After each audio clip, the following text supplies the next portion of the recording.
अस्सलाम वालेकुम नाज़रीन। इशूज़ में तव्हांखे भली का नाज़रीन, इंतहाई अहम इशू ते असां ॻाल्हि ॿोल कंदासीं त सिंध में सॼे मुल्क में हूअं त ॾिसिजे थो त गैर क़ानूनी तौर ते गैर मुल्की परॾेही हिन ते कहिड़े अंदाज़ में अचनि था। उन्हनि जो घणो तणो जेको वज़न आहे उहो सिंध में रहे थो।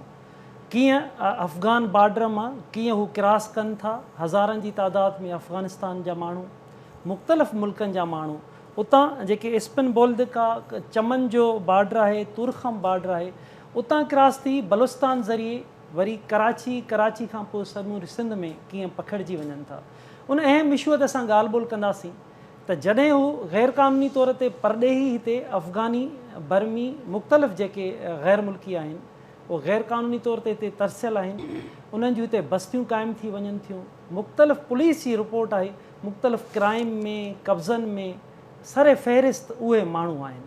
इन अहम इशूअ ते असां ॻाल्हि ॿोल कंदासीं त छो एतिरो आसान छो आहे त केरु बॉर्डर खां ईअं क्रॉस करे अचे। सॼी दुनिया जा बॉर्डर महफ़ूज़ आहिनि। हिन धरतीअ खे, सिंध खे ख़ासि तौर ते छो एतिरो गैर क़ानूनी तौर ते हिते ईंदड़ जेको माण्हू आहे उहो पाण खे हिते अची एतिरो महफ़ूज़ छो थो सम्झे। कीअं उन जा NIC ठही था वञनि, कीअं उन जो डोमिसाइल ठही थो वञे, कीअं उनखे प्रोटेक्शन हासिलु थिए थो। मुख़्तलिफ़ क्राइम मंशियात खां वठी उन में बि इन्वॉल्व थियण जा उन जा सरे फ़हिरिस्त चइजे त उहे माण्हू साम्हूं आहिनि। इन अहम मामले ते ॻाल्हि ॿोल कंदासीं। पुलिस ऐं रेंजर्स गॾियल तौर ते कार्रवायूं कयूं आहिनि। कराचीअ जे मुख़्तलिफ़ ज़िलनि में कार्रवायूं, केतिरा ई माण्हू अफ़गानी ऐं ॿिया गिरफ़्तार आहिनि। जामशोरे में पिणु टाल प्लाज़ा वटि उते कार्रवायूं थियूं आहिनि, उते पिणु खोड़ सारा अफ़गानी गिरफ़्तार थिया आहिनि। इन अहम मामले ते ॻाल्हि ॿोल कंदासीं। असांखे कराची स्टूडियो में जॉइन कयो आहे KTN न्यूज़ जो रिपोर्टर अब्दुल्ला सोलंकी।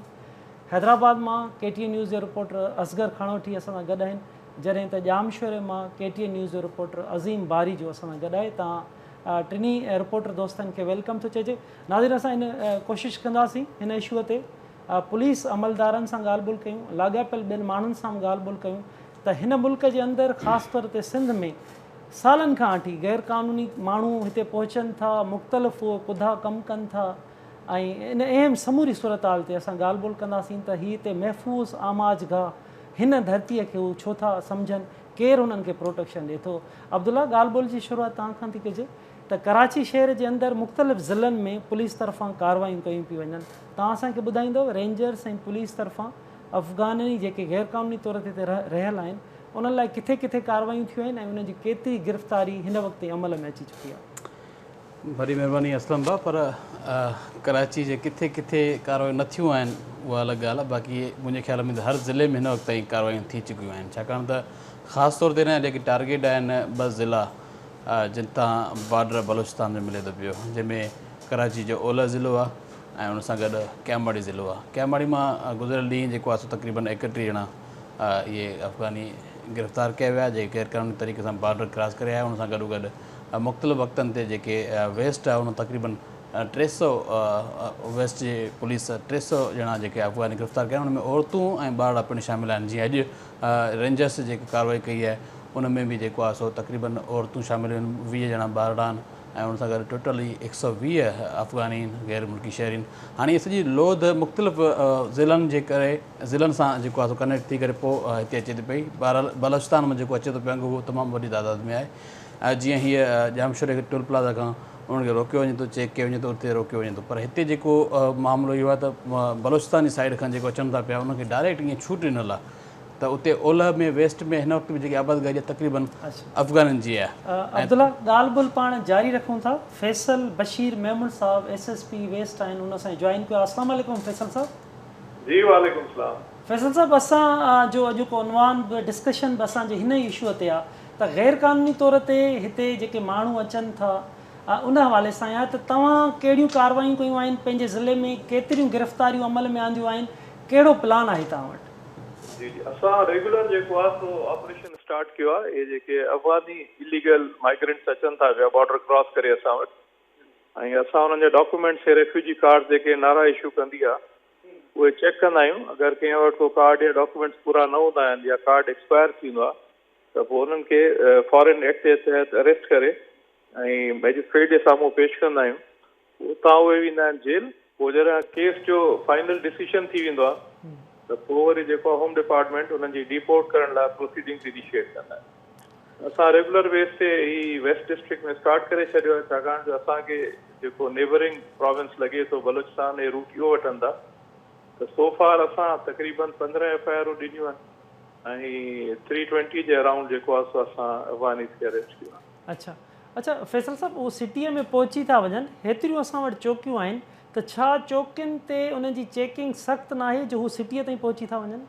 जी बिल्कुलु थिए थो, ॿियनि हंधनि ते बि कार्रवायूं थियनि पियूं थियूं ऐं पूरे कराची में थिए थो, पर छाकाणि असांजी area of responsibility district west आहे, त मां तव्हांखे जेका डिटेल ॿुधाई आहे वेस्ट जे बारे में ॿुधाई। अच्छा अच्छा, छा ईअं चई सघिजे थो त इहे जेके गैर मुल्की हिते गैर क़ानूनी तौर रहंदड़ आहिनि, उहे स्ट्रीट क्राइम हुजे, कब्ज़ा हुजनि ऐं मुख़्तलिफ़ अहिड़ा ॾोह सरगर्मियूं हुजनि, उन में उहे शामिल आहिनि?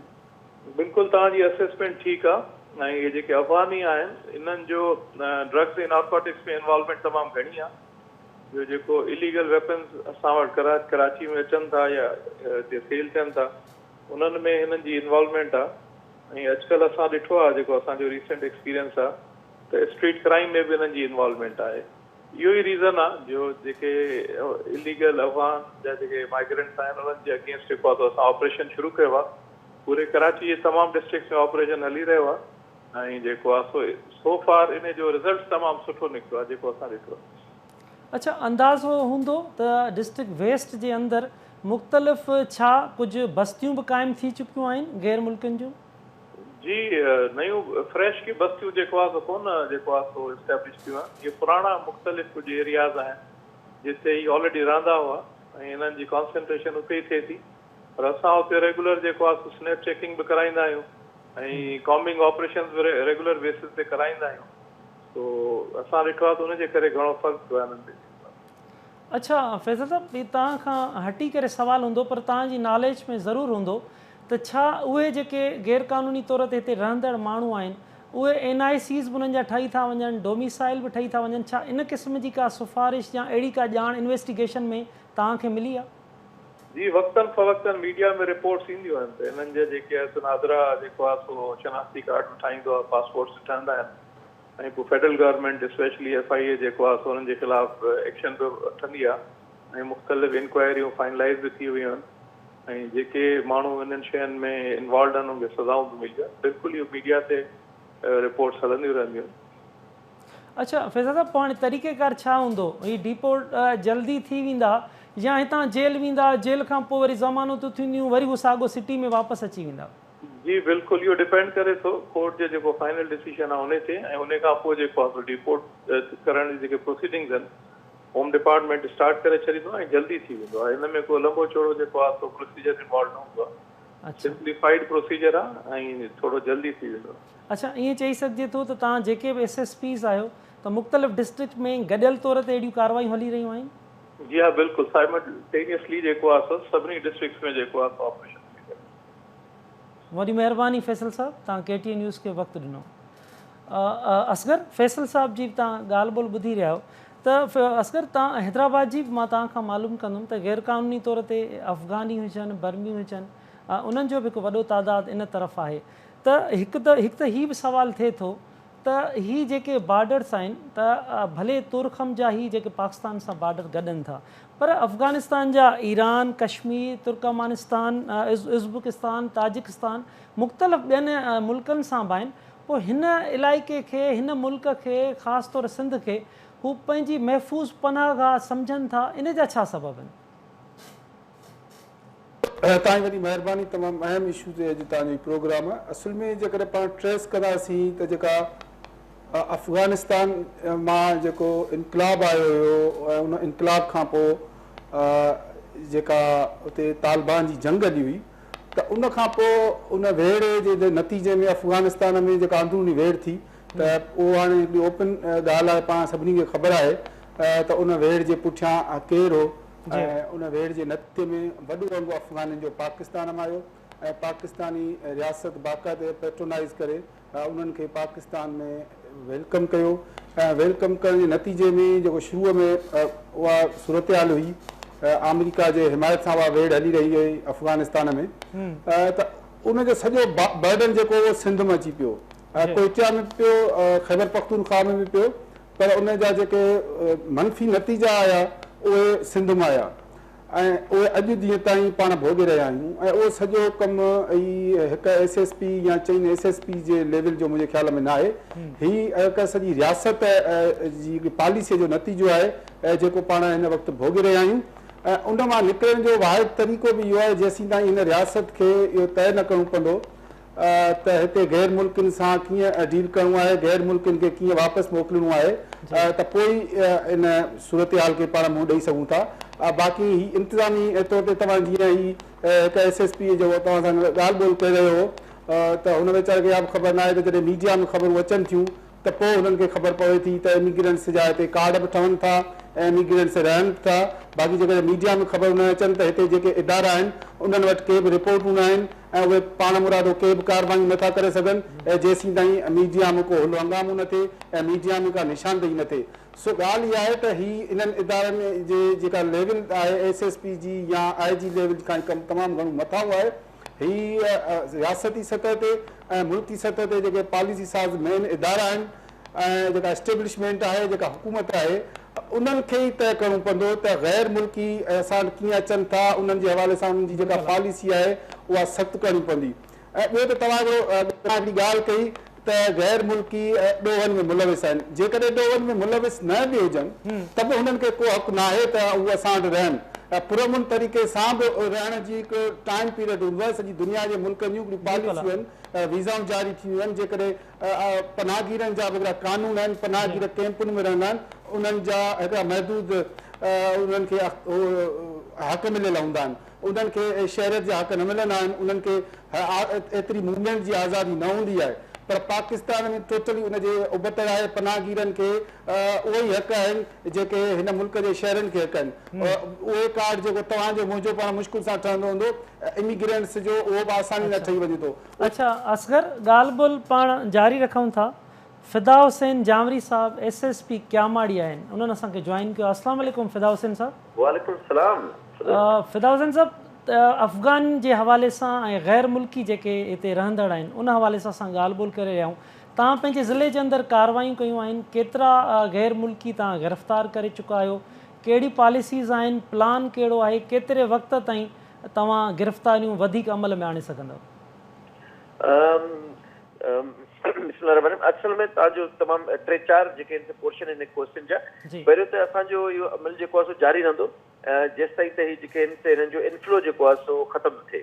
जेको इनफ्लो हिननि जो गैर मुल्कनि जो आहे इन खे असांखे ख़तमु करिणो आहे ऐं इन जो इहो ई हल आहे त हिननि खे पहिरियों त जीअं ई अचनि था असांजे सूबे जे अंदरि या कंट्री जे अंदरि, शहर मुल्क जे अंदरि, त उनखे उते ई गिरफ़्तार करे हिन खे वापसि डिपोर्ट कयो वञे।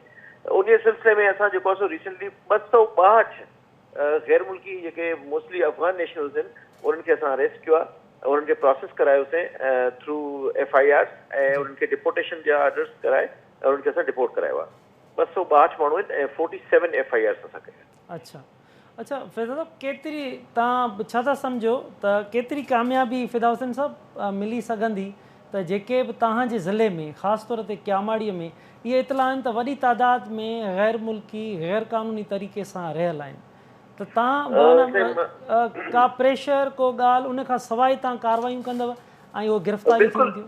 There is no pressure at all. Actually असांखे त जेको आहे सो हर तरह सां जेको आहे so being a police law enforcement officer, being a district head as a commander of the district, मुंहिंजा त हमेशह इंस्ट्रक्शन इहे ई आहिनि ऐं मथां बि असांजा इहे ई इंस्ट्रक्शन त जिते बि जेको बि गैर क़ानूनी तौर ते जेको असांजे मुल्क में रहे थो या असांजे शहर में, त हुनखे असां FIR ॾींदासीं, उनखे वापसि मोकिलींदासीं। ऐं इहो मां तव्हांखे ॿुधायां त 262 मां मेजॉरिटी उहे आहिनि जेके हिते अॻु में ई हुआ, जिन खे असां कॉम्बिंग ऑपरेशन्स कंदा आहियूं राति जो, ऐं उन कॉम्बिंग ऑपरेशन जे नतीजे में असां वटि हिकिड़ी नई एप्लीकेशन आहे जेका IG साहब लॉन्च कई आहे सिंध में, तलाश जे नाले सां एप्लीकेशन आहे, जंहिंमें फिंगर प्रिंट असां वठंदा आहियूं ऐं उते फिंगर प्रिंट जीअं वठंदा आहियूं त असांखे ख़बर पइजी वेंदी आहे त हे गैर क़ानूनी तरह सां रहे थो, छो त हुनजो जेको आहे सो नादरा में रिकॉर्ड न हूंदो आहे। उन्हनि खे असां उते ई अरेस्ट करे उन्हनि जे मथां असां जेको आहे सो FIR कंदा आहियूं ऐं उन्हनि खे जेको आहे सो डिपोर्ट कराईंदा आहियूं through the home department FI J through ऐं वापसि मोकिलींदा आहियूं बसुनि में उन्हनि खे बॉर्डर ते। अच्छा अच्छा, मच्छर कॉलोनी वारे वाक़े ते बि मां तव्हां खां मालूम कंदुमि त छा उन में जेके माण्हू इन्वॉल्व हुआ त छा उहे बि गैर क़ानूनी तौरु उन्हनि में बि कुझु माण्हू निकिता आहिनि त जेके गैर मुल्की आहिनि? सर ॾिसो जेके जेके असांजा आइडेंटिफाई थींदा था वञनि उन्हनि जा CNIC नंबर्स वग़ैरह असां हुन में चालान सां गॾु मोकिलींदा था वञूं, ठीकु आहे न। हाणे छो त असांजो number right now is at 32, 32 माण्हू आइडेंटिफाई करे असां उन्हनि खे जेको आहे सो मोकिले चुका आहियूं प्रोसेस में, जेके जुडिशियल प्रोसेस में अची विया आहिनि, ऐं इनशाला उनखे सख़्त सां सख़्त सज़ा थींदी। उनजो जेको आहे सो बाक़ी जेके रिमेनिंग आहिनि उन जो मां नथो चई सघां त हुननि जी जेके आहिनि CNIC हूंदा या न हूंदा, पर as far as right now that जेके अॼु ताईं जेके आइडेंटिफाई थिया आहिनि उनजा शिनाख्ती कार्ड ठहियल हुआ। हाणे उनजी वधीक इंक्वायरी थींदी त छा उहे शिनाख्ती कार्ड कहिड़े तरीक़े सां ठहिया, छा उहे ओरिजिनल सच में उहे शहरी आहिनि या न आहिनि, उहा that's the secondary step of investigation ख़बर पवंदी। अच्छा, ॿियनि जेके ॾोह आहिनि, मिसाल स्ट्रीट क्राइम आहे, ॿिया कब्ज़ा आहिनि या मुख़्तलिफ़ मंशियात वग़ैरह, छा इन में बि गैर मुल्की कुझु इन्वॉल्व आहिनि? सही बिल्कुलु थी थो सघे, छो त जेके अनडॉक्यूमेंटेड हूंदा आहिनि, जंहिंजो न असां वटि फिंगरप्रिंट आहे, जंहिंजो को रिकॉर्ड न आहे, त ऑफकोर्स उहे जेके आहिनि से अहिड़े ई तरीक़े सां जेके आहिनि से पंहिंजो कंदा आहिनि आर्ट जॉब्स, आर्ट क़िस्म जी नौकरियूं करे या लो लेवल जा क्राइम करे, ऐं उहे पंहिंजो जेको आहे सो असांजे मुल्क खे कब्ज़ो करणु था चाहिनि, सूबे खे ऐं शहर खे। सो असां जेको आहे so being a border district असां इन्हनि ते सख़्तु एक्शन खणंदा आहियूं। ऐं रिसेंटली असां जेको आहे सो 2 ॾींहं अॻु में हिकिड़ी बस असां रोकीसीं जंहिंमें 31 इलीगल अफ़गानीस हुआ ऐं सभिनि खे असां प्रोसेस करे वापसि मोकिलियोसीं। अच्छा, ईअं चई सघिजे थो त हीअ डिघे पंध ताईं इहे तव्हांजूं जेके कार्रवायूं जारी रहंदियूं या वक़्ती तौर ते अहिड़ो फ़ैसिलो थियो आहे? अगरि वक़्ती तौर ते रहंदो त मुंहिंजो को नतीजो न निकिरंदो। I think it should be sustained ऐं डेली जी बेसिस ते असां जेको इहो कार्रवाई हणूं था। हाणे असां जेको आहे बॉर्डर ते with cameras, rangers, customs Pakistan ऐं कोस्ट गार्ड मिली पुलिस सां गॾु असां हिकिड़ी ठाही आहे जिते हर बस खे विदिन कैमरा असां चेक कंदा आहियूं, जंहिंमें लेडीज़ पुलिस एंड हूंदी आहे असां गॾु, ऐं उहे ताकी कोई इहो शिकायत न करे सघे त को असांखे असां नाजाइज़ था कयूं। असां विदिन कैमरा, वीडियो कैमरा जे थ्रू उन्हनि जी आइडेंटिफिकेशन कराईंदा आहियूं। अगरि हुन वटि शनाख्ती कार्ड न आहे त पोइ तलाश एप्लीकेशन जे थ्रू असां उनजी फिंगरप्रिंट वठंदा आहियूं, ऐं अगरि उनजी फिंगरप्रिंट नथी मिले ऐं गैर क़ानूनी त पोइ हुननि जी FIR करे ऐं पोइ उनखे असां डिपोर्ट कराईंदा आहियूं। अच्छा, इहे डिपोर्ट करण जो छा प्रोसेस केतिरे वक़्त में हूंदो? बिल्कुलु उन में प्रोसेस जेको आहे सो बिल्कुलु आसान आहे। जीअं ई असां उन्हनि खे ॿुधायूं त उन्हनि खे 6 महीना में सज़ा थी सघे जेल कटण जे लाइ, त मोस्टली जेके आहिनि उहो पंहिंजी गिल्टी प्ली कंदा आहिनि ऐं पाण मञंदा आहिनि त असां गैर क़ानूनी आहियूं, त उन्हनि खे पोइ जल्दी प्रोसेस थी वेंदा आहिनि। विदिन अ मंथ उन्हनि खे जेको आहे सो बस में विहारे ऐं डिपोर्टेशन जा होम डिपार्टमेंट जे थ्रू असां उन्हनि खे डिपोर्ट कराईंदा आहियूं। अच्छा, वॾी महिरबानी फिदा हुसैन जामरी साहब, तव्हां KTN न्यूज़ खे वक़्तु ॾिनो। थैंक यू साईं, थैंक यू। अज़ीम, तव्हां ॻाल्हि ॿोल ॿुधी रहिया आहियो, अज़ीम सां राब्ता मुनक़ता कनि डिस्कनेक्ट थी विया आहिनि। अब्दुल्ला, तव्हां ॻाल्हि ॿोल पे ॿुधी ॿिन्ही कराची जे SSPs जी, त हीउ जेको फ़ैसिलो कयो वियो आहे, एडिशनल IG साहब जी बि कुझु ॾींहं अॻु में इन हवाले सां बयानु साम्हूं आयो, त छा इन हवाले सां गॾियल तौर ते ऑपरेशन थींदो, मंतकी अंजाम ताईं वेंदो, या ईअं ई जीअं वक़्ती तौर ते को अहिड़ो फ़ैसिलो आहे उन खां पोइ वरी ॻाल्हि विसरी वई, वरी इहे माण्हू ईंदा, वरी साॻियो इहे बस्तियूं क़ाइमु थी वेंदियूं? ॾिसो, असलम हीउ फ़ैसिलो फाइनल करिणो त वरी बि सियासतदाननि खे आहे ऐं हुकूमतनि खे आहे। हीअ पुलिस आहे, पुलिस हिकिड़ो फ़ैसिलो करे चुकी आहे त कराची अंदरि जेको क्राइम थिए थो पियो, जंहिंमें ख़ासि तौर ते कब्ज़ा गिरा, जीअं हाणे SSP ॿुधायो फैसल बशीर मेमन, त मंशियात में घणो रोल आहे उन्हनि जो। हाणे उहे गैर क़ानूनी माण्हू अचे, गैर क़ानूनी कब्ज़ा था कनि पिया, मंशियात सप्लाई था कनि पिया, उन तरीक़े सां खोड़ उन जा जेके मामला आहिनि जेके गैर क़ानूनी तरीक़े सां उते कनि था पिया। हाणे मामिलो इहो आहे, हीउ एडिशनल IG कराची आयो या IG सिंध हुकुम कयो आहे त उन्हनि खे गिरफ़्तार कयो, हीअ त ॾोहनि जे करे गिरफ़्तार था कनि पिया। बाक़ी जेके डिपोर्ट करण वारो केस आहे या जेके उतां बॉर्डर क्रॉस करे अचनि था पिया, उहो मामिलो हिन पुलिस जे हथ में बि न आहे। पुलिस सिर्फ़ु जीअं तव्हांखे ॿुधायो SSP, त मां पंहिंजे ज़िले जी ॻाल्हि थो करे सघां, हुन में गिरफ़्तारियूं केतिरियूं थियूं उहो ॿुधाए थो सघे, ऐं उन्हनि खे गिरफ़्तार करे वापसि मोकिलण लाइ चई सघे थो। जीअं अॼु रेंजर्स जेकी गिरफ़्तारी कयूं 121 ॼणा, उन्हनि खे वापसि डिपोर्ट करण लाइ पंहिंजो बलूचिस्तान गवर्नमेंट जे हवाले कयो वियो आहे त तव्हां हिननि खे वापसि डिपोर्ट कयो। हाणे मामिलो इहो आहे, शुरूआति जेकी थिए थी पई, हीअ जेके ॿुधायो हाणे फिदा जामरी साहब ॿुधायो त 200 खां वधीक आहिनि ऐं ओड़ो 300 खां वधीक। हाणे अहिड़ा 500 माण्हू गिरफ़्तार थी चुका आहिनि, उन में औरतूं बि आहिनि, ॿारड़ा बि आहिनि। इन खां अलावा जेके फिदा जामरी साहब ॿुधायो त माना हिते ऑलरेडी मौजूदु आहिनि, उहे मौजूदु माण्हू अफ़गान बस्ती में, सोराब ॻोठ में, उन सां गॾु हाणे उन्हनि जो एतिरो रश वधी वियो आहे जो कॉलेज स्कूलनि ताईं उन्हनि जी जेकी मंशा सप्लायर आहे उन्हनि में माण्हू कमु था कनि पिया। ऐं ख़ासि तौर ते तव्हां ॾिसंदव त हर ॿिए ॾींहुं ख़बर ॿुधंदव त उनजी का औरत बि उहा गिरफ़्तार थी वञे इन ई मामले में, मंशा सप्लाई करण में। सो कराची अंदरि हिकु वॾो मामिलो इहो थी वियो आहे, स्ट्रीट क्राइम में बि उन्हनि जी मुलहस हुजनि जा। जिथे गाॾियुनि जी बैटरी चोरी थी पई, उहो अफ़गान जेके अफ़गानी गैर क़ानूनी ते रहनि था पिया, उहे पना मेड़ींदा आहिनि, उन पना मेड़नि जे बहाने तां वॾा वॾा बाचक खणनि था पिया, उन्हनि में गाॾियुनि जी बैटरी चोरी था कनि पिया। पहिरियों सिस्टम उहो, हाणे उहो सरियाम हथियार वठनि था पिया। ऐं गैर क़ानूनी हथियारनि जो सप्लाई बि कनि था पिया। गैर क़ानूनी जीअं कल्ह सिटी ॿुधायो त उन में बि घणा भाङे जेके KP खां आयल ऐं ख़ासि तौर ते गैर मुल्की जेके आहिनि शहरी उहे पंहिंजे हथियारनि जी सप्लाई था कनि पिया ऐं उन्हनि खे 10,000 5,000 मिलनि था पिया। कंहिंखे हथियार खणी पहुचाइणो आहे, ऑनलाइन जेकी बुकिंग थिए थी पई उहो लाइसेंस चेक नथा कनि पिया। उन हथियार सां कराची अंदरि स्ट्रीट क्राइम थो थिए पियो। ऐं अॼु जेको आहे ॿुधायो एडिशनल IG प्रेस कॉन्फ्रेंस में त 726 माण्हू मारे चुका आहिनि इन मामलनि में ऐं उन खां अलावा हज़ारनि जी तादाद में गिरफ़्तार थी चुका आहिनि। पर गिरफ़्तार थियण जीअं तव्हां सुवालु ज़बरदस्त कयो त हीअ माण्हू जेके तव्हां अफ़गानी गिरफ़्तार था कयो, गैर मुल्की जेके बि गिरफ़्तार था कयो पिया, उहे वञनि था पिया, उहे ज़मानतुनि ॿाहिरि था निकिरनि पिया। असल में इहा वॾी ॻाल्हि आहे त माना जेके तव्हांजा गैर मुल्की आहिनि उहे ज़मानत ते ॿाहिरि निकिरनि था पिया, उहे मोटी शहर जा माण्हू था थी वञनि। ऐं अब्दुल्ला इन सां गॾु इहो वॾो सुवालु आहे त हीअ हथियार कीअं हिते पहुची था वञनि, बॉर्डर क्रॉस करे हिते हथियार अची था वञनि, मंशात अची थी वञे, गैर मुल्की हिते पहुची था वञनि ऐं उनजो सालनि खां वठी इहा प्रैक्टिस हलंदड़ आहे। असांजे बॉर्डर में त माण्हू अची था वञनि न जी, मुल्क बॉर्डर क्रॉस करे। हीअ हथियार त शयूं त मुख़्तलिफ़ हाणे ट्रकूं जेके अचनि थी पियूं उन्हनि में मंशात सप्लाई थियल आहे। ANF जेकी कार्रवाई करे थी पई रोज़ जे बुनियाद ते कराची जे अंदरि मणनि जा मण चर्स जो निकिरे थो पियो। एॾो चर्स किथां थो अचे पियो? ज़ाहिर आहे इहो अफ़गानिस्तान जो चर्स आहे। उते गैर मुल्की माण्हू जीअं अचनि था पिया उहे गैर क़ानूनी तरीक़े सां जेके अचनि था उन सां गॾु सामान आहे उहो सामान बि चेक नथो कयो वञे। वॾी बदकिस्मती इहा आहे त पूरे बलोचिस्तान मां जेकॾहिं हाणे एतिरा माण्हू अचनि था पिया त उहे इन्हनि जी का किथे बि जीअं तव्हां ॿुधायो चेक पोस्ट का चेक करे ई नथी पई, का उन्हनि जी जेकी हिते हेतिरियूं फोर्सिस ठहियल आहिनि उहे कमु करनि नथियूं ऐं डायरेक्ट कराची सिंध जे राजधानी वारे शहर कराची में अचनि था पिया। तव्हां सही था चओ, किथां केतिरियूं चौकियूं आहिनि, 100 चौकियूं आहिनि बॉर्डर खां, पहिरियों त बॉर्डर उन खां पोइ 100 चौकियूं, पोइ कराची, उन खां पोइ वरी जामशोरो में तमामु वॾी तादाद में गैर क़ानूनी जेके परॾेही हुआ अफ़गानी उहे गिरफ़्तार थिया आहिनि। अज़ीम केतिरियूं गिरफ़्तारियूं थियूं आहिनि, पुलिस चेकिंग कीअं करे रही आहे ऐं पुलिस जो उहो सिलसिलो हलंदड़ आहे या ही कार्रवाई करण खां पोइ हू वरी हलिया विया आहिनि? असलम साईं, वॾी महिरबानी। जामशोरो ज़िले में किथे बि पुलिस जी जेकी आहे उहा चौकी क़ाइमु न थियल आहे।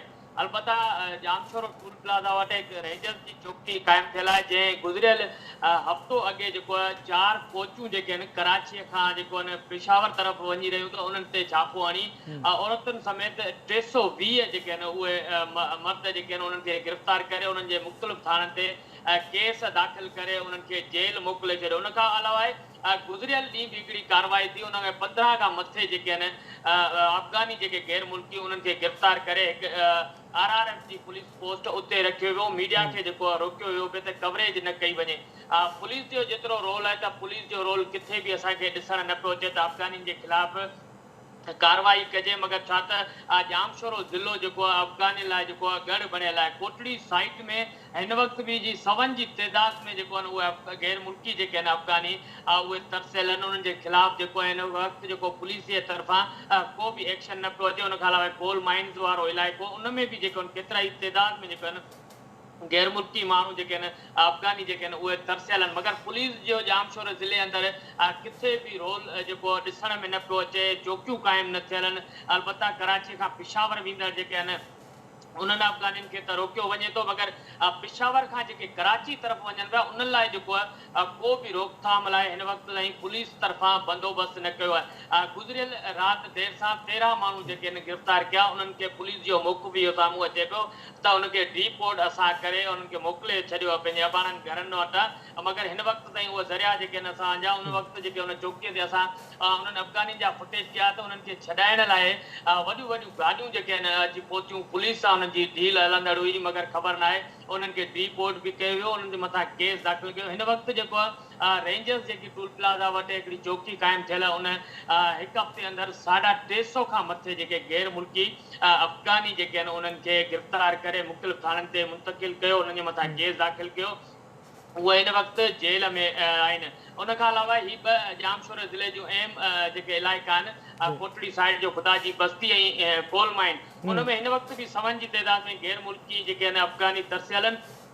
पुलिस तरफ़ां उन इलाइक़नि में एतिरो क़दुरु त उहो वञण लाइ तयारु न आहे, छो त उतां जा जेके गैर मुल्की आहिनि उहे पुलिस ते हमिलो बि करे ॾियनि था, पुलिस सां विढ़नि बि था। मक़ामी माण्हुनि खे जेको आहे उहो वक़्तु ब वक़्तु तशदुद कनि था, मगर उन्हनि जे ख़िलाफ़ हिन वक़्तु का बि कार्रवाई न थी आहे।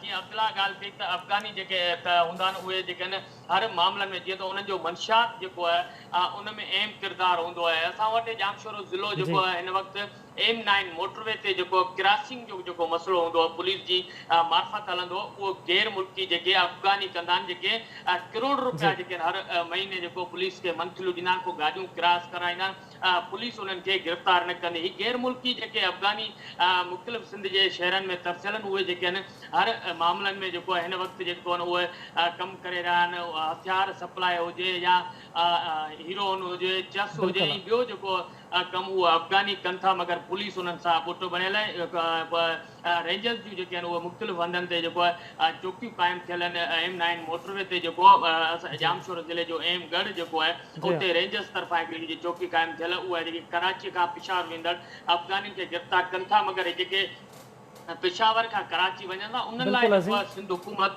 या जामशोर पुलिस तरफ़ां को बि रोकथाम हिन वक़्त ताईं नज़र न पियो अचे पुलिस जी जेके गाॾियूं बीठल हूंदियूं आहिनि उहे जेके आहिनि गाॾियुनि खां पैसा वठंदा आहिनि उन्हनि खे चेकिंग न कंदी आहिनि त हिन में अफ़गानी आहिनि या केरु माण्हू आहिनि उन्हनि खे ईअं ई छॾे ॾींदा आहिनि मगर हिन वक़्त ताईं जेके आहे जामशोर ज़िले में ॾिसण अचे पियो त का बि कार्रवाई जेकी अक्सराइती जेकी कार्रवाई असराइती कार्रवाई जामशोर ज़िले में न पई थिए अज़ीम पाण ॻाल्हि ॿोल जारी रखूं था सैयद जलाल महमूद शाह SUP सरबराह उन्हनि असांखे जॉइन कयो आहे अस्सलाम वालेकुम शाह साहब वालेकुम सलाम शाह साहब असीं डिस्कशन करे रहिया आहियूं त गैर मुल्की अफ़गानी उन्हनि जे ख़िलाफ़ पुलिस हिन वक़्तु कुझु गिरफ़्तारियूं बि अमल में आंदियूं आहिनि ही गैर क़ानूनी तौर ते बॉर्डर क्रॉस करे आराम सां हिते पहुची था वञनि दुनिया जा ॿिया बॉर्डर्स बि अफ़गानिस्तान खे मिलनि था पर हिते उनखे महफ़ूज़ पनाहगाह सम्झनि था सिंध खे उन जा सबब तव्हांखे छा था नज़र अचनि सबब इहो आहे हिकिड़ी वफ़ाक़ी टेरिटरी आहे जी जंहिंमें वफ़ाक़ी बॉर्डर आहे इहो जेको आहे सूबाई बॉर्डर आहे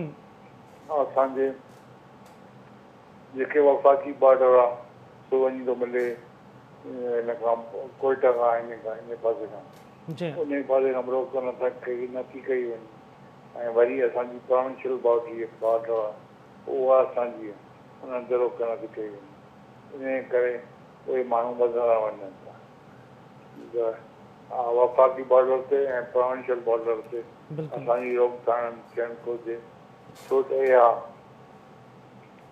तॾहिं खां ख़तमु थियल आहे जंहिं वक़्त में ज़ियाउल हक़ वफ़ाक़ी बॉर्डर खोले छॾी ऐं उन्हनि खे सभिनी खे अचणु ॾिनो बॉर्डर ठीकु आहे शाह साहब इहो उन टाइम वाक़ई बि इहो 1979 उन खां पोइ हीअ सॼी सूरत हाल जुड़ी पर हिते घणा तणा जीअं मिसाल तौरु हिते गैर क़ानूनी तौर ते ई माण्हू अफ़गानी हिते रहंदड़ आहिनि ॿिया बर्मी थिया ॿिया रहनि था त क्राइम में बि तमामु वॾो इज़ाफ़ो थियो आहे तव्हांजी नॉलेज में अहिड़ियूं शयूं आहिनि त इन्हनि जे अचण सां हिकु त गैर क़ानूनी तौर ते कमु थी रहियो आहे ऐं इन जो जेको सॼो बोझ आहे उहो सूबे ते पइजी रहियो आहे बॉर्डर त यकीनन सूबे ते आहे जी बोझ पर बोझ रुगो कोन्हे गॾु पलाण जेका आहे अञा ताईं जारी आहे या ख़तमु थिए जी शाह साहब तव्हां मूंखे ॿुधी सघो पिया जी हा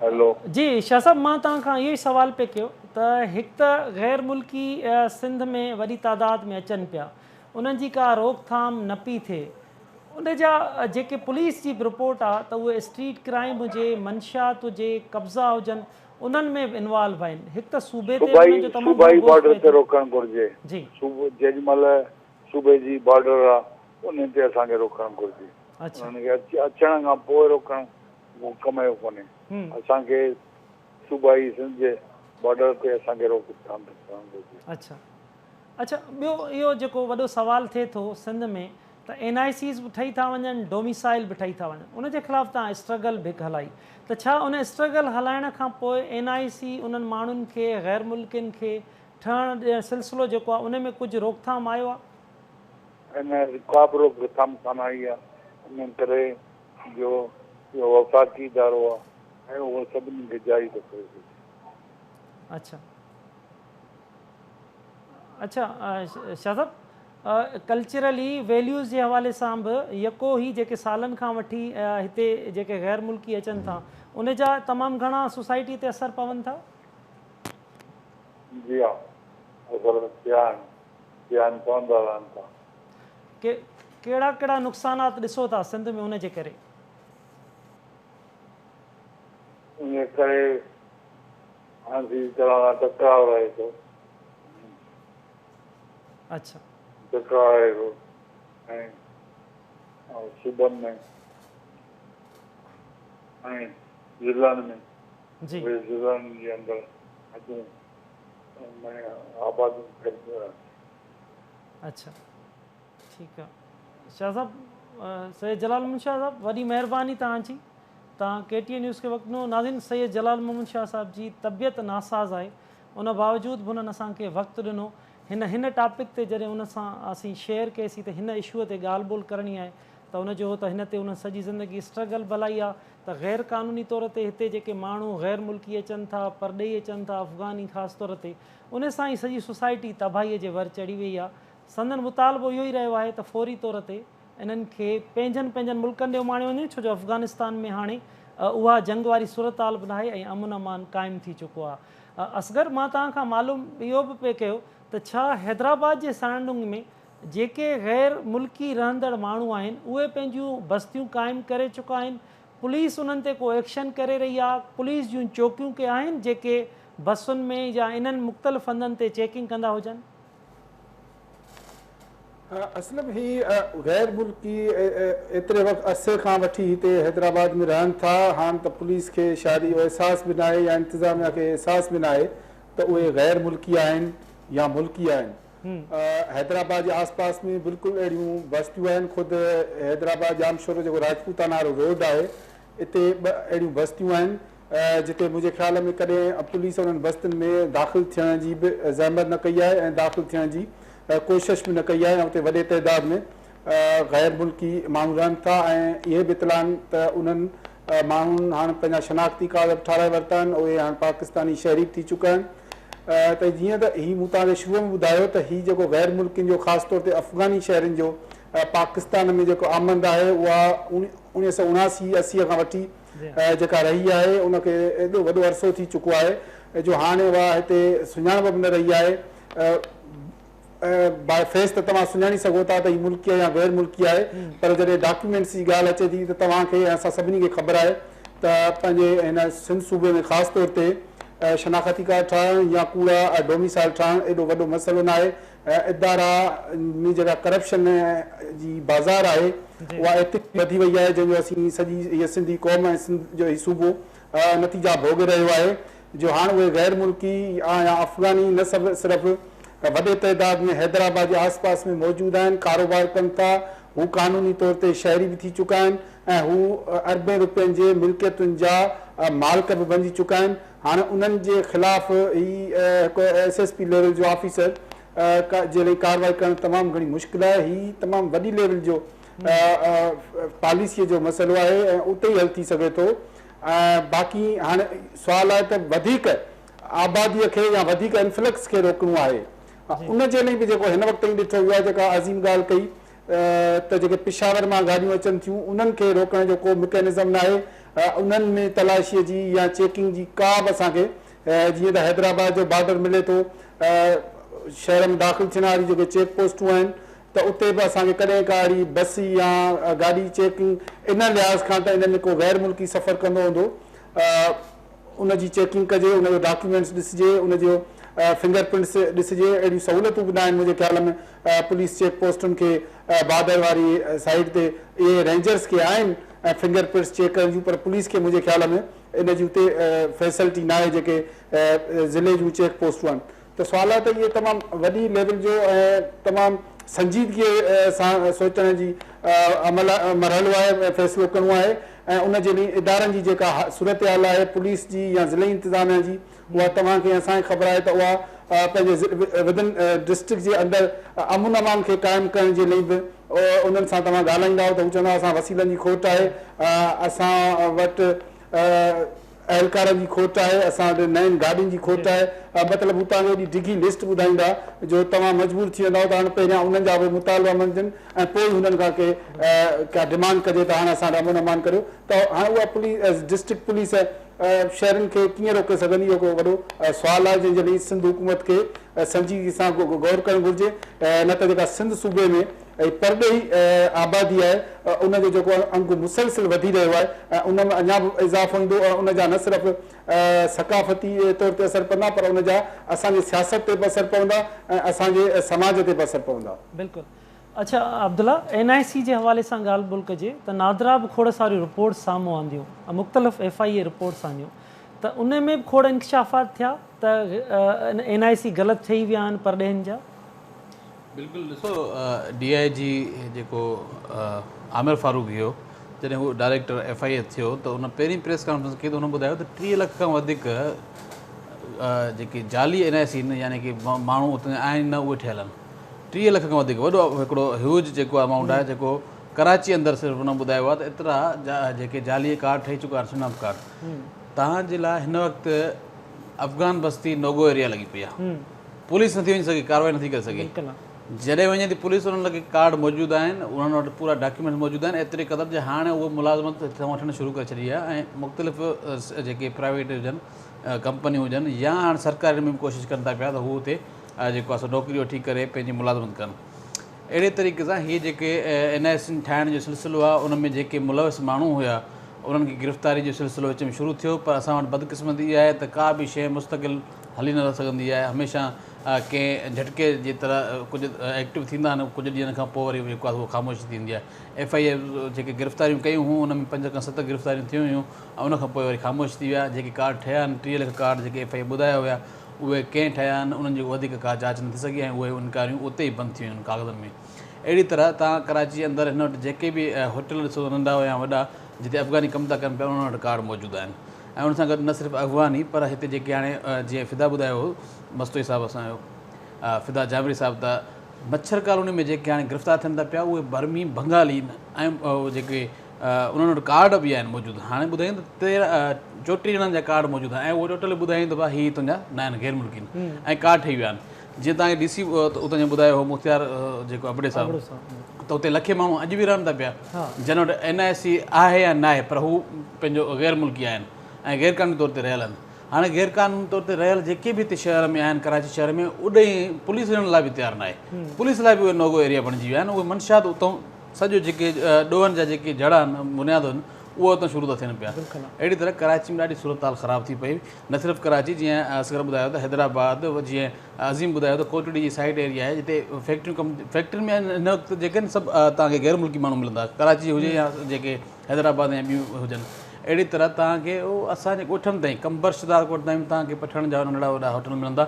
उते हिकु या ॿ जेके गैर मुल्की अफ़गानी उते ज़रूरु कमु कंदा हूंदा। पोइ जेकॾहिं हिकु ॿ वञनि था पिया उहे पंहिंजे दोस्तनि खे मिटनि माइटनि खे उते घुराइनि था पिया।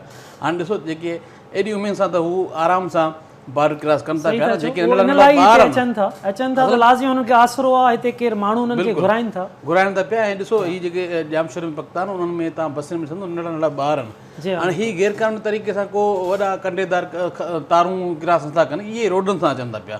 हाणे गैर क़ानूनी तरीक़े सां एतिरो करे कयो वियो आहे, बिल्कुलु पहुचनि था ऐं सॼो हुनजो बोझ सिंध ते पए थो। सिंध में आसानी सां हिते अचणु, हुनजा मिट माइट लाज़मी आहे, सॼो हुननि जो राब्तो हुन हुजे थो। अज़ीम, तव्हां इशू बि उथारियो हो सवात में हिकिड़ो डोमिसाइल नौजवान जो ठहियलु हो, उनजो साॻियो ई वरी ॿियो बसि डोमिसाइल सवात जो ॿियो बि हुनजो ठहियलु हो। त छा उन इशूज़ खां पोइ हाणे जामशोर ज़िले जे अंदरि कूड़ा जेके डोमिसाइल ऐं NIC आहे उन मामले ते छा पेशरफ़्त आहे हाणे? असलम बिल्कुलु इसरार पठान नाले शख़्स जेको आहे उहो गैर मुल्की अफ़गानी हो जंहिंजो कोल माइंस थाणे जी हद में उन PST ऐं GST में जेको IBA टेस्ट में पास थी उन मास्तरी आर्डर जिते उन ते इशू खयो असां KTN न्यूज़ तरफ़ां त उनजो रुकिजी वियो। उनखां पोइ हीउ मामिलो छा थींदो आहे त गैर मुल्की जेके ईंदा आहिनि त मक़ामी जेके हिते पठान बिरादरी जा रहंदा आहिनि त उहे हिते उहे पंहिंजे नाले सां जेको उन्हनि जो पहिरीं म्यूनिसिपल ऐं यूनियन काउंसिल मां बर्थ सर्टिफिकेट ठाहींदा आहिनि। पोइ नादरा मां वञी जेको उन्हनि जी एड्रेस सां जेको पंहिंजे वालदेन या पंहिंजी अमड़ जो नालो उहो ॾेई जेके हितां जा मक़ामी जेके वेठल आहिनि पठान उन्हनि जा कार्ड ठाराए पोइ बाआसानीअ सां जेको आहे जामशोर ज़िले में जेको आहे उन्हनि खे डोमिसाइल ठाहे हिन वक़्तु बि ॾिनो वेंदो आहे। बग़ैर मक़ामी माण्हुनि खे जेको आहे मुख़्तलिफ़ तरीक़नि सां तंग कयो वेंदो आहे, उन्हनि खे डोमिसाइल न ठाराए ॾिनो वेंदो आहे। रिश्वत हींअर बि जेको आहे डोमिसाइल जामशोर ज़िले में गैर मुल्कियुनि खे बाआसानीअ सां ठाहे ॾिनो वञे। हिकिड़ो मख़सूस टोलो जेको आहे उहो फौरी तौर जेको आहे नादरा में बीठल हिननि खां पैसा वठी उन्हनि खे क़ौमी शनाख़ती कार्ड ठाराए ॾिनो वञे थो। उन खां पोइ उन्हनि खे बाआसानीअ सां जेको आहे डोमिसाइल ठाहे ईअं ई इसरार पठाण समेत केतिरा ई खोड़ जेके आहिनि उहे केतिरा ई नौकरियुनि लाइ अप्लाई करे चुका आहिनि। इहो निशानदी जेको आहे KTN न्यूज़ तरफ़ां कई, जंहिंखां पोइ हुनखे ऑर्डर रोकियो। हिन वक़्तु बि जेको आहे जामशोर ज़िले में जेको आहे डोमिसाइल जेके आहिनि बाआसानीअ सां गैर मुल्कियुनि खे ठाहे ॾिनो। पंहिंजे वॾी आबादी जेकी आहे अफ़गानी पठाणनि जी जेकी आहे हिन वक़्तु कोटड़ी साइट ऐं कोल माइन्स ऐं एतिरो क़दुरु त कोस्तान जेको थाणे बुलाखान वारे इलाइक़े में जेको हिन वक़्तु जेके आहिनि उहे गैर मुल्की जेके आहिनि उहे माण्हू जेके आहिनि उहे पहुची विया आहिनि। जीअं त तोंग वारो इलाइक़ो, सरी, मोल, उन तरफ़ जेको कारोबार जेके कनि था उहे गैर मुल्की माण्हू जेके आहिनि मोटरसाइकिलनि ते चढ़ी ख़बर न आहे कीअं उन्हनि रस्तनि ते पहुचनि था। उतां जे मक़ामी माण्हुनि खे जेको आहे कारोबार कनि था। उतां जे मक़ामी माण्हुनि खे जेकी 5 रुपए वारी शइ उहे 20 रुपए ॾींदा आहिनि। एतिरे क़दुरु हिन वक़्तु जेको कोस्तान में बि जेको आहे उहे गैर मुल्की माण्हू पहुची विया आहिनि। को बि रोकथाम जेकी आहे जामशोर ज़िले में जेको आहे गैर मुल्कियुनि लाइ का बि न कई, न चाहे ज़िले इंतिज़ामिया हुजे, चाहे चूंडियल नुमाइंदा हुजनि या हितां जी पुलिस हुजे या हितां जी सिंध हुकूमत।